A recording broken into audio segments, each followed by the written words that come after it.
శాసనసభ శాసన మండలి సభ సాక్షిగా ఒక నకిలీ బడ్జెట్ అంటే పేదలకు కానీ నిరుద్యోగులకు కానీ రైతులకు కానీ ఆడబిడ్డలకు కానీ అంటే ఎవరికి ఎటువంటి ఉపయోగపడే బడ్జెట్ కాకుండా కేవలం కూటమి ప్రభుత్వానికి వాళ్ళకు వచ్చే కమిషన్ల దానికే ఈరోజు బడ్జెట్ రూపకల్పన మాదిరి ఈరోజు మాకందరికీ అనిపిస్తూ ఉంది.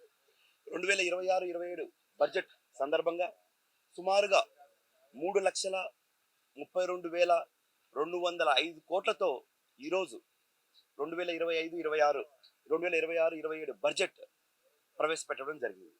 ముఖ్యంగా దీంట్లో సుమారు 75,868 కోట్ల ద్రవ్య లోటు చూపించడం జరిగింది. దాంతోపాటు సుమారుగా 22,000 కోట్లు రెవెన్యూ లోటుగా చూపించడం జరిగింది. అంటే ఓపెన్ మార్కెట్ అప్పులు 76,182 కోట్లు చేయాలని ఈరోజు ఈ ప్రభుత్వం నిర్ణయం తీసుకుంది. అంతేకాకుండా కేంద్రం నుంచి సుమారు 19,033 కోట్లు అప్పు చేయాలనేసి నిర్ణయం తీసుకుంది. అంటే ఈరోజు ఆంధ్రప్రదేశ్ రాష్ట్రంలో అప్పుల్లో నంబర్ 1గా ఈ కూటమి ప్రభుత్వం నిలిచడం జరిగింది. దీంతో పాటు వాళ్ళు చెప్పిన సూపర్ 6 సూపర్ హిట్ అవ్వచ్చు లేదా సూపర్ 6 సూపర్ 7 ముఖ్య హామీలు అంటే మొదటి హామీలు నిరుద్యోగ వృద్ధి గురించి కానీ లేదా ఆడబిడ్డ నిధుల గురించి కానీ లేదా మహిళలకు ఇచ్చిన హామీలు ఏవే కానీ ఈరోజు ప్రవేశపెట్టిన బడ్జెట్లో దాఖలాలు లేదు. దాంట్లో ముఖ్యంగా నిరుద్యోగ వృద్ధి గురించి మనకందరికి తెలిసిందే. 20 లక్షల ఉద్యోగాలు లేదా 3,000 రూపాయల పెన్షన్ అని చెప్పారు. దాని గురించి ఎక్కడే కానీ ఒక చిన్న ఊసు కూడా లేదు. అదేవిధంగా ప్రతి మహిళకు 1,500 రూపాయలు ఇస్తామని కూటమి ప్రభుత్వం ఎలక్షన్లకు ముందు ప్రామిస్ చేసింది. సుమారుగా ఇది 3వ బడ్జెట్ వాళ్ళది. ఏ బడ్జెట్లో కూడా ఒక రూపాయి కూడా బిడ్డ నిధి కింద కేటాయించిన పాపాన పోలేదు. అదే కాకుండా అన్నదాత సుఖీభవ కేవలం 6,600 కోట్లు మాత్రమే కేటాయించడం జరిగింది. అంటే సుమారుగా 54 లక్షల రైతు కుటుంబాలకు 20,000 ఇస్తామని చెప్పిన ఈ కూటమి ప్రభుత్వం అరాతొరాగా చిన్న బడ్జెట్ రైతులకు కేటాయించడం జరిగింది. అంటే ఇట్లా చెప్పుకుంటా పోతే నాడు నేడు సంబంధించిన స్కూళ్ళకు కావచ్చు, ఏ దానికి కూడా ఒక సఫిషియెంట్ బడ్జెట్ కానీ లేకపోతే వీళ్ళు చెప్పిన తల్లికి వందనం దానికి సంబంధించి కానీ ఎక్కడే కానీ ప్రాపర్ బడ్జెట్ వీళ్ళు ఇంట్రడ్యూస్ చేయకుండా వాళ్ళకు సంబంధించిన వేలో ఈరోజు ఈ బడ్జెట్ కేటాయించడం జరిగింది. ఈ బడ్జెట్ మళ్ళీ కేవలం కూటమి నాయకుల కోసం నిర్ణయించిన మాదిరిగా కనపడుతుంది. కానీ ఎక్కడే కానీ పేద ప్రజలకు కానీ ఆంధ్రప్రదేశ్ ప్రజలకు కానీ ఈ బడ్జెట్ ఉన్నట్టు మాకు ఎవరికి అనిపిస్తలేదు. అవాస్తవంగా ఉందని చెప్పచ్చు. ఎందుకంటే వాళ్ళు బడ్జెట్ బుక్లో ఇచ్చినది మాత్రం వాళ్ళు ఏవైతే బయట చెప్పుకుంటున్నారో పబ్లిసిటీ చేసుకుంటున్నారో వాటినే. ఇది ఈరోజు చూసుకుంటే ఖచ్చితంగా వాళ్ళది పబ్లిసిటీ మాత్రం చాలా ఫుల్గా ఉంది, పర్ఫార్మెన్స్ మాత్రం చాలా వీక్గా ఉందని చెప్పుకోవచ్చు. ఎందుకంటే ఈరోజు వాళ్ళు బడ్జెట్ బుక్లో వాళ్ళ ప్రభుత్వాన్ని వాళ్ళే పొగుడుకోవడం అసలు ఎంత ఘోరంగా అంటే అంత ఘోరంగా ఈరోజు ఈ బడ్జెట్ బుక్ ప్రవేశపెట్టడం జరిగింది. ఈ బడ్జెట్ని ప్రవేశపెట్టారు. ఈరోజు చూసుకుంటే ఏ వర్గానికి కూడా వీళ్ళు అంటే సాటిస్ఫైగా ఏ వర్గం కూడా లేదని తెలుస్తుంది. ఇప్పుడు ఈరోజు చూసుకుంటే రైతులు కావచ్చు, నిరుద్యోగులు కావచ్చు, మహిళలు కావచ్చు, ఉద్యోగస్తులు కావచ్చు, ఏ వర్గం వారు కూడా ఈరోజు ఈ బడ్జెట్ చూసి ఎంతో రాష్ట్ర ప్రజలందరూ ఎంతో ఆశగా ఎదురు చూశారు. ప్రతి ఒక్కరూ కూడా అంటే ఈ రాష్ట్రంలో ఉన్న ప్రతి వర్గము కూడా ఈరోజు టీవీల ముందు కూర్చొని ఆంధ్ర రాష్ట్రంలో బడ్జెట్ ప్రవేశపెడుతున్నారు, మన కోసం ఎంత నిధులు కేటాయిస్తారు, మన కోసం ఎంత నిధులు కేటాయిస్తారని ఆశగా ఎదురు చూసిన పరిస్థితి ఈ రోజు ఉంది. అయితే వాళ్ళ ఆశలన్నీ నిరాశలు చేసిన ప్రభుత్వం కూటమి ప్రభుత్వం. ఎందుకంటే ఈ విషయం చెప్తున్నానంటే వాళ్ళ మేనిఫెస్టోలో చెప్పారు అన్ని, అంటే ఉద్యోగస్తులకు కానీ మహిళలకు కానీ అందరికీ. ఈరోజు వాళ్ళ మేనిఫెస్టోను కూడా వాళ్ళు సూపర్ 6 కూడా పూర్తి అమలు పరిచిన పరిస్థితి. మళ్ళీ గొప్పగా బడ్జెట్ బుక్లో ఏం చెప్పారు, సూపర్ 6 అన్ని అమలు పరిచామని చెప్పారు. ఆడబిడ్డ నిధికి వస్తే ఆడబిడ్డ నిధికి ఆశలు కల్పించారు, ఆడపిల్లలకు లిటరలీ ఆశ కల్పించారు. మీకు 18 సంవత్సరాలు నిండిన ప్రతి ఆడపిల్లకు 1500 ఇస్తాము అని చెప్పారు. ఈరోజు వాళ్ళు చూసుకుంటే 1500 ఎక్కడిచ్చారు? అసలు అది కూడా ఇవ్వలే.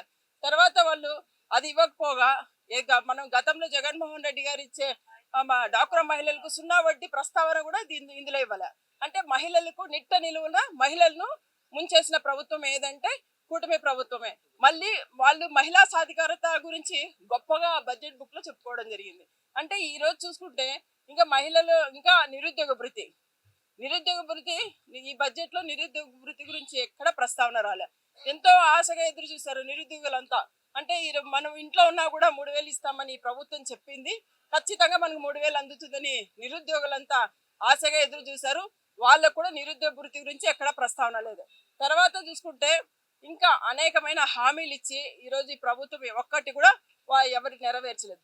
ఇంకా మా ఉద్యోగస్తులు వాళ్ళకి వస్తే ఈరోజు ఉద్యోగస్తులు ఎవరైతే ఈ బడ్జెట్ ను తయారు చేస్తారో ఆ బడ్జెట్ కు వెన్నుపోటు పోర్చిన ప్రభుత్వం ఏది అంటే ప్రభుత్వ ఉద్యోగులకు వెన్నుపోటు పోర్చిన ప్రభుత్వం ఏదంటే కూటమి ప్రభుత్వమని చెప్పుకోవచ్చు. ఎందుకంటే వాళ్ళు ఎంతో అసలు ఆ బడ్జెట్ రెడీ చేసేటప్పుడు కూడా ఉద్యోగస్తులు ఇన్ని తప్పులు రాయాలరా దీంట్లోనే ఆలోచించింటారు. ఎందుకంటే ఒక్కటి కూడా వాళ్ళకి సంబంధించి ఒక్కటి కూడా ఇందులో ప్రస్తావన లేదు. పిఆర్సీ గురించి ఎక్కడైనా ప్రస్తావన ఉంటుందంటే అది లేదు. అంటే తర్వాత ఐఆర్ ఖచ్చితంగా ఐఆర్ ఇస్తారులే అనుకున్నారు.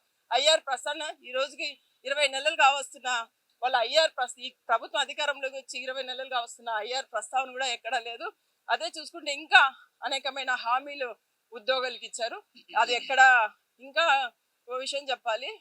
హోమ్ మినిస్టర్ గారు ఈరోజు హౌస్ లో బడ్జెట్ మా మండలిలో మాట్లాడడం జరిగింది. దాని మీద ప్రవేశపెట్టారు.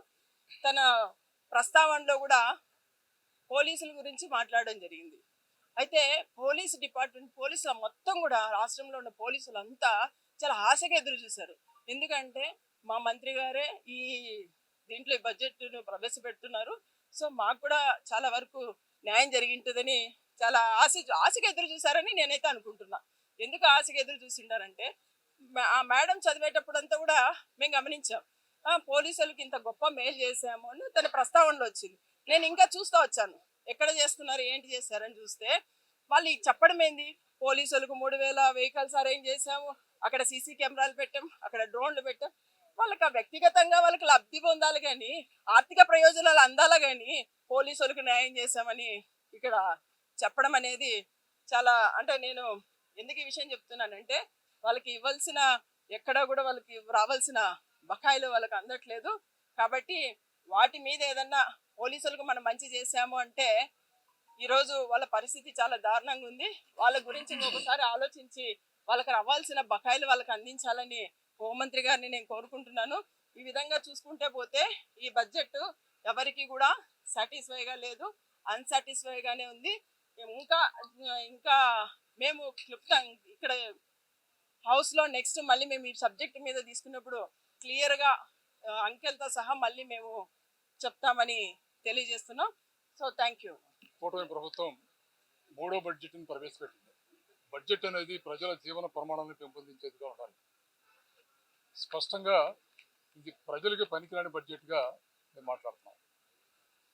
ఎందుకంటే సంపద సృష్టించి సంక్షేమ కార్యక్రమాలు అభివృద్ధి కార్యక్రమాలు అమలు చేస్తామని అధికారంలోకి వచ్చినటువంటి ఈ ప్రభుత్వం సంపద సృష్టించేది కాదు, అప్పులు సృష్టిస్తూ ఇవాళ పరిపాలన కొనసాగిస్తూ సంక్షోభాన్ని ముందుకు నెడుతూ ఉంది. ఇవాళ చాలా దురదృష్టమైనటువంటి సంఘటన.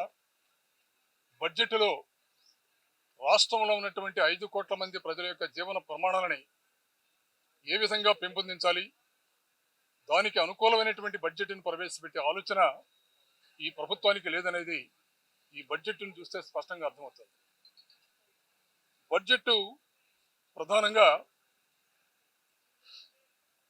ఏదైతే రాష్ట్రంలో ఉన్నటువంటి ప్రజలు వారి ఆలోచనలకి ఆశలకి అనుగుణంగా బడ్జెట్ ఉండాలి కానీ కేవలం అభూత కల్పనలతోటి అసత్యాలతోటి అబద్ధాలతోటి ఈ బడ్జెట్లో చెప్పిన ప్రతి అంశం కూడా అబద్ధాల పుట్టగా ఇవాళ మేము చూస్తున్నాం. ఇవాళ అన్ని అబద్ధాలే. బడ్జెట్ స్టార్ట్ చేసి నుంచి చివరి దాకా ప్రతి అంశం కూడా అబద్ధాలతో పేరుకుపోయినటువంటి బడ్జెట్ ఈ బడ్జెట్. ఇక్కడ 2-3 విషయాల్ని చాలా స్పష్టంగా తెలియజేసుకున్నాం. అబద్ధం ఎందుకుంటున్నాం అంటే, ఈ రోజుకి గతంలో ఉన్నటువంటి ప్రభుత్వం చేసినటువంటి అప్పు 9,47,000 కోట్లుగా ఈ ప్రభుత్వం బడ్జెట్లో ప్రసంగించలో తెలియజేశారు. వాస్తవానికి రాష్ట్రం విడిపోయిన తర్వాత 2014లో ఆంధ్రప్రదేశ్ రాష్ట్రానికి వచ్చినటువంటి అప్పు మొత్తం 1,26,000 కోట్లు. 2014 నుంచి 19 దాకా చంద్రబాబు నాయుడు గారు అధికారంలో ఉన్నప్పుడు ఆ 5 సంవత్సరాల్లో వారు చేసినటువంటి అప్పు 3,32,000 కోట్లు. జగన్మోహన్ రెడ్డి గారు 2019 నుంచి 24 దాకా ముఖ్యమంత్రిగా వారు చేసినటువంటి అప్పు 3,62,000 కోట్లు. కానీ ఎన్నికల సందర్భంలో ఏం మాట్లాడారు వీళ్ళు? 12 లక్షలని ఒకళ్ళు, 14 లక్షలని ఒకళ్ళు, 10 లక్షలని ఒకళ్ళు, ఇష్టం వచ్చినట్టు మాట్లాడిన సందర్భం మనం చూసాం. కానీ బడ్జెట్ మొట్టమొదటిసారిగా ఓటాన్ అకౌంట్లో ప్రవేశపెట్టినప్పుడు 7 లక్షల కోట్ల అప్పని ఆ రోజు మాట్లాడారు.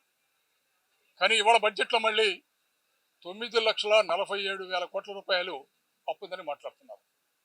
ఎందుకు ఇలాంటి అబద్ధాలు మీరు ప్రచారం చేస్తున్నారని ఇవాళ ఈ కూటమి ప్రభుత్వాన్ని, ముఖ్యంగా చంద్రబాబు నాయుడు గారిని సూటిగా ప్రశ్నిస్తున్నాం. అబద్ధాలతోటి, అసత్య ప్రచారాలతోటి ఇవాళ రాష్ట్ర ప్రజానీకాన్ని తప్పుదోవ పట్టించే ప్రయత్నాన్ని మీరు స్పష్టంగా తెలియజేస్తున్నారని మేము మాట్లాడుతున్నాం. ఇవాళ ఇక్కడ ప్రధానంగా గత ప్రభుత్వం చేసినటువంటి హామీలు నెరవేర్చడంలో ఏ విధంగా విఫలమైందనేది రాష్ట్ర ప్రజానీకానికి స్పష్టమైనటువంటి క్లారిటీ ఉంది. ఇవాళ ఈ ప్రభుత్వం బడ్జెట్ సమర్పించేటప్పుడు గత సంవత్సరానికి ఈ సంవత్సరానికి కంపేర్ చేస్తూ ఆ సంవత్సరం ఆదాయ వ్యయం ఈ సంవత్సరం ఆదాయ వ్యయం ఏ విధంగా ఉందని మాట్లాడారు. 2025-26లో ఆదాయ వ్యయం 23,821 కోట్లుగా చూపించారు. ఈ సంవత్సరం ఆదాయ వ్యయంలో 2,56,143 కోట్లుగా చూపించారు. అదే 25-26లో 2,38,021 కోట్లుగా చూపించారు. మూలధన వ్యయంలో 2025-26లో 3,39,498 కోట్లుగా చూపించారు. అదే 26-27లో 53,915 కోట్లుగా చూపించారు. రెవెన్యూ లోటు 25-26లో 41,118 కోట్లుగా చూపించారు. అదే ఈ సంవత్సరం బడ్జెట్లో 22,002 కోట్లుగా చూపించారు. ఆర్థిక లోటు వచ్చేటప్పటికి లాస్ట్ ఇయర్ 80,567 కోట్లు చూపించారు. ఈ సంవత్సరం వచ్చేటప్పటికి 75,868 కోట్లుగా చూపించారు. ఎంత దుర్మార్గం అంటే ఇది చాలా దుర్మార్గంగా లెక్కలకే పరిమితమైనటువంటి బడ్జెట్ రాష్ట్ర ప్రజానీకం తీవ్రంగా గమనిస్తున్నారు. ఎన్నికల సందర్భంలో ఏదైతే మీరు హామీ ఇచ్చారో ఆ హామీలన్నీ నెరవేర్చడంలో గత సంవత్సరం అంతకుముందు సంవత్సరం ఘోరంగా వైఫల్యం చెందారు. మళ్ళీ ఈ బడ్జెట్లో కూడా అదే అబద్ధాలని వల్లివేస్తూ ఈ బడ్జెట్ని ఇవాళ సమర్పించారు.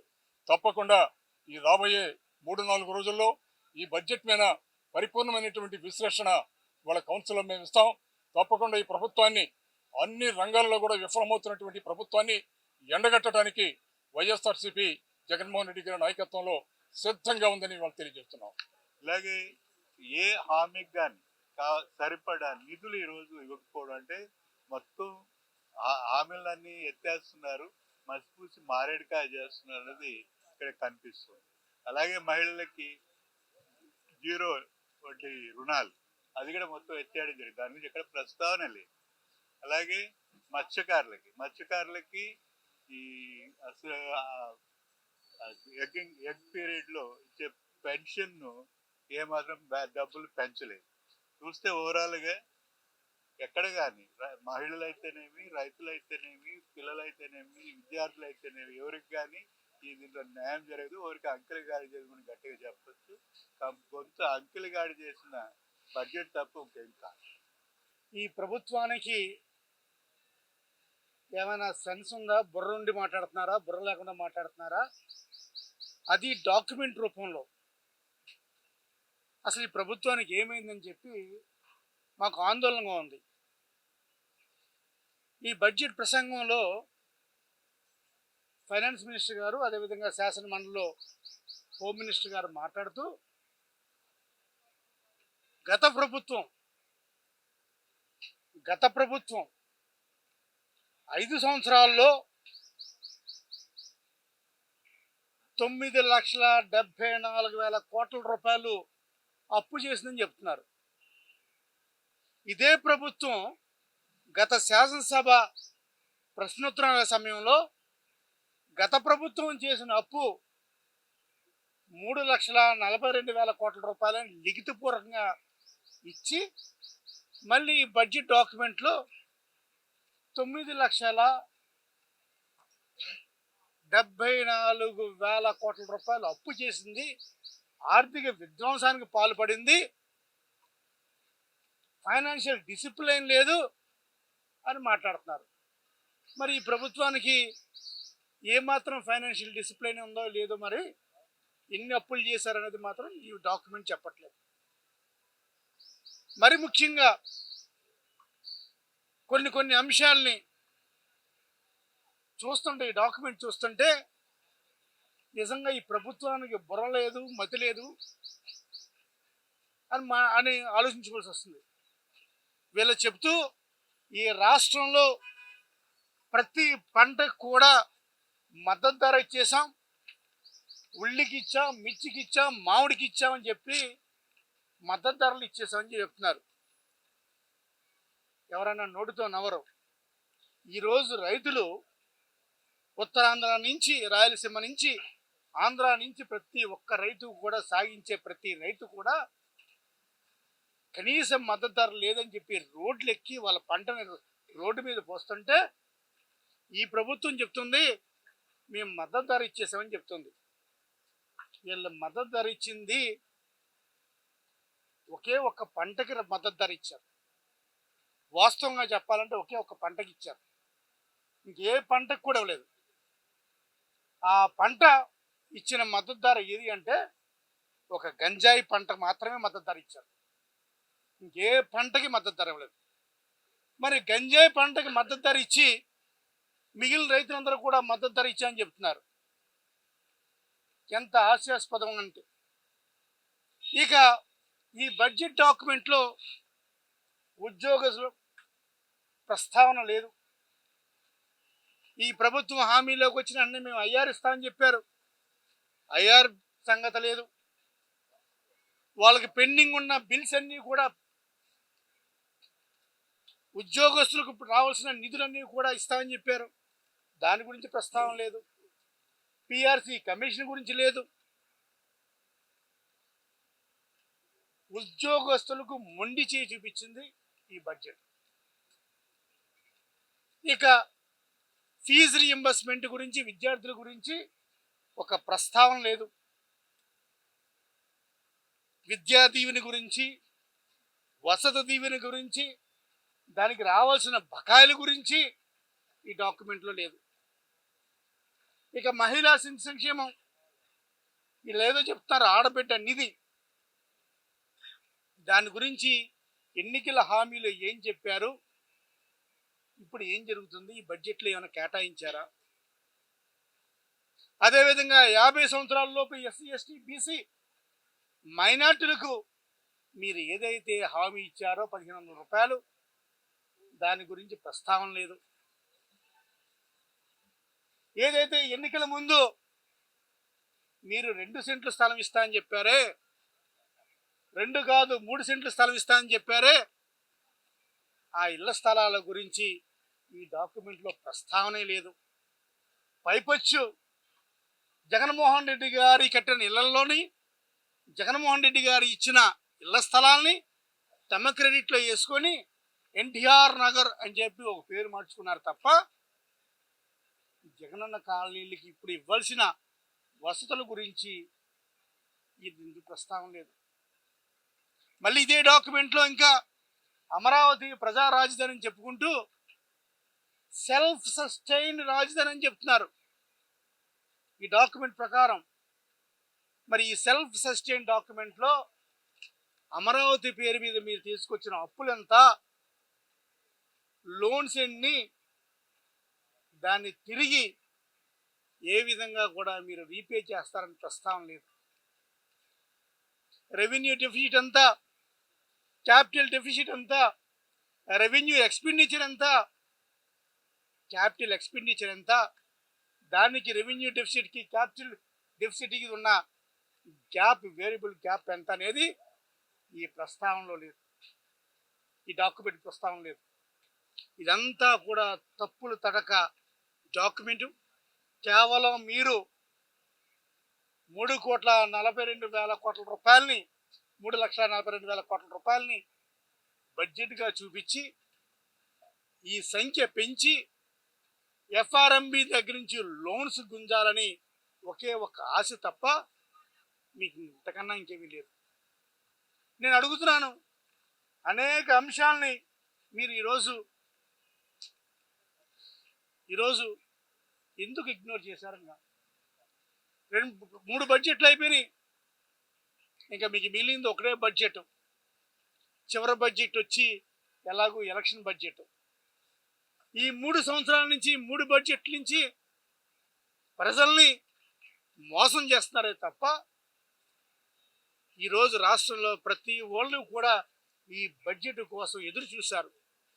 ఉద్యోగస్తులు ఎదురు చూశారు, మహిళలు ఎదురు చూశారు, విద్యార్థులు ఎదురు చూశారు, రైతులు ఎదురు చూశారు.